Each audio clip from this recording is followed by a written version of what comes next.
ఇప్పుడు ఎందుకు నేను వీరి పేర్లు ఎత్తున్నా నాకు బాధ ఉంటుంది. పవన్ కళ్యాణ్ తమ్ముడు గురించి మాట్లాడితే నాకు బాధ ఉంటుంది.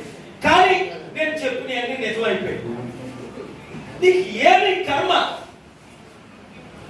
నువ్వు మీరిద్దరూ అన్నదమ్ములు ఇద్దరు ఎంత చక్కని పార్టీ పెట్టారు ప్రజారాజ్యం. వాళ్ళ ఇంటికి వెళ్ళా. వాళ్ళ నాన్నగారు చనిపోయినప్పుడు చిరంజీవిని ముఖ్యమంత్రిగా చూడాలని. నేను కాపనే కాదు, నేను బీసీఏనే కాదు, ఒక మంచి యాక్టులు మంచి పాలన చేస్తాడు అనుకున్నాం. కాంగ్రెస్ విరుద్ధంగా మాట్లాడుతున్నాడు. అదే కాంగ్రెస్ పార్టీలో అన్నదమ్ములు విలీనం అయిపోయి అమ్ముకుపోయారు. ఎంత బాధ ఉంటుంది? బాధతో మాట్లాడుతున్నాను, దయచేసి అర్థం చేసుకోండి.